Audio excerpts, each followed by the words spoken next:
Mad anushmara yuddhacha. Thinking of me, you may fight.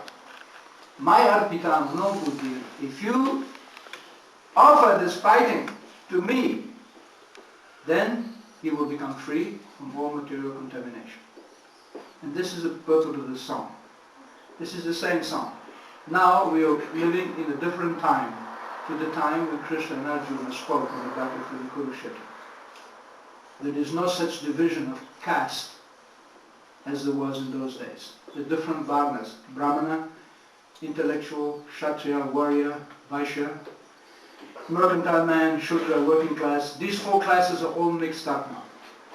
Now it is Kalo, Shudra, Sambhavana. We are all born with a mixture of classes. We are all born without any proper samskara, without any proper purification, without any proper pedigree, breeding. There is no breeding now. Everybody is born almost by accident. There is no proper, nobody is following the Vedic system of society. There is no training for people to be intellectuals, to be brahmanas. So, because of that, better we stay in whatever situation we're in, but we put Krishna in the middle. And this is explained by Kapur Bhaktivinoda in this song. Now we are living at home. So how should we think? Now we have a house, we have a job, most of you are married, you have children. So how should you feel within your environment of your house? How should you act? How can you bring Krishna in your house? What's the process? Process is Manasa Deha Geha Yo Kichumor Artulu Tuapade Nandakishore. You simply sit down and you look inside your heart and you pray to God, you pray to Krishna and you say, my dear Krishna, Manasa, my mind, Deha, my body, Geha, my house, Yo Kichumor, whatever else I have, Arpilum tu apade. I'm simply offering it to you. Nandakishore is the name of Krishna. This is the first step. You pray to God and you say to Him, whatever I have in my house, whatever is here, I'm simply offering it to you. You should see it like that. Whatever you have, actually nothing belongs to you, everything belongs to God. Even if you acquired your material goods by your own work, hard work and talents, that work and talent and that energy comes from God. After all, we were born with nothing. So, Bhaktivinoda Thakur, he was a householder, so he prayed to Krishna that my house, my mind, my body, whatever I have, I simply offer it to you. Then, Sampade, Vipade, Jivane Marane, Daya Maya Gela Tuho Pada Brahma. That Sampade means in prosperity, and Vipade means in distress. Jivane Marane, in life or death, Daya Mama Gela, all my problems have simply disappeared to Pada Bharane since I've taken shelter of the Lotus feet. This is the great, this is the payoff, this is the result of surrendering to Krishna in your heart. The result is that Krishna reciprocates. And how does he reciprocate? By taking away all your miseries. You become happy. Your happiness is no longer dependent on the material situation. Your happiness simply comes from inside the heart. It is there. And when you get that happiness, everything external becomes meaningless.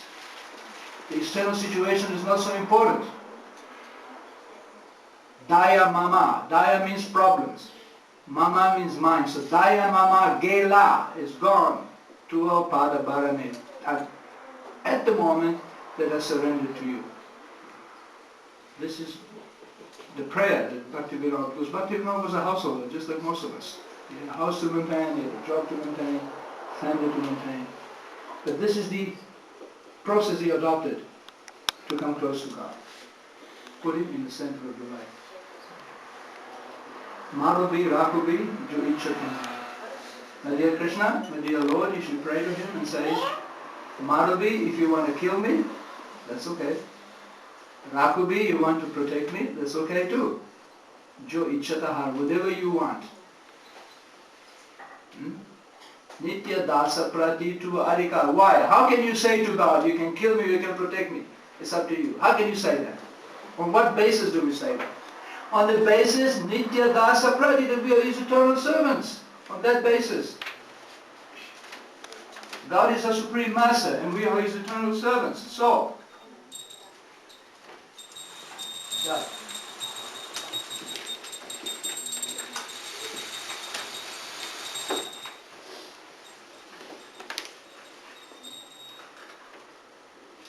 Nitya dasa prati.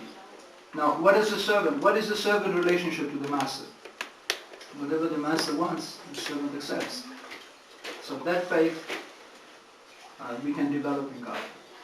That we accept to be His servants, whatever He wants. Whether He wants us to be prosperous or not, whether He wants to keep us alive or kill us, that's up to Him. This is the attitude of someone who surrendered to God. He has enough faith that whatever God decides for me, that will be for my own good. After all, we're not surrendering to some temporary partner. No, we're surrendering to some temporary government official. No, we're surrendering to anything which is material, which comes and goes. We're surrendering to God, to the Supreme Personality of God, to someone who has unlimited power, unlimited knowledge, who is all-perfect, omniscient, is all-knowing, who is adokshaja, never falls down, cannot be understood by any material activities. We are surrendering to the greatest of the great, therefore let Him protect us or kill us. Who cares? He will take care of us. We are surrendering to someone who is competent to accept our surrender. It's a lot better than surrendering to some temporary partner who is not at all competent to accept our surrender. Not at all competent. Or surrendering to some material situation which is not at all permanent, not at all...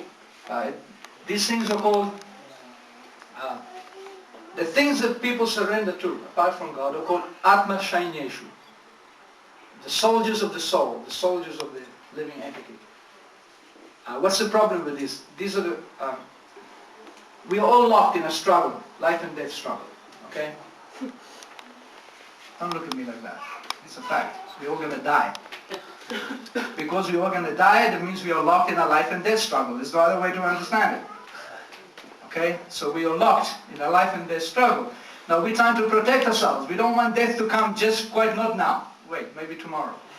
Next year. Right? We don't want death to come now. Nor do we want to suffer. So we have to defend ourselves because we're being attacked by the unknown. That we could die tomorrow. Yeah. We fall off the seat right now and die. So we have to protect ourselves. And how do we protect ourselves? With soldiers. Usually, people hire soldiers to protect themselves. These are called Atma Shainyeshu in Sanskrit. The soldiers of the soul. The soldiers of the living entity. What's the problem with these soldiers? They are asatsu. They are temporary. Our fighting soldiers are not equipped to fight against the enemy that we have, which is the enemy of illusion. Actually, the verse begins by defining what is our attachment, which is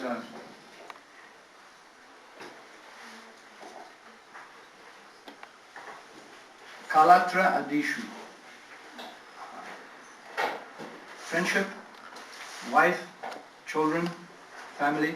These are called Atma Sainyeshu, the fighting soldiers of the soul, which are temporary, asatsu api, tesham pranatna nidanam, pashan api na pashyati. That's the verse. So, we try to protect ourselves by some material means, by getting some important job, making some money, by getting an insurance, by making some savings. So many ways we try to protect ourselves, okay? But that protection is not valid against the real enemy, which is the enemy of time, which will grind us down and destroy us. No question about it. So, although we see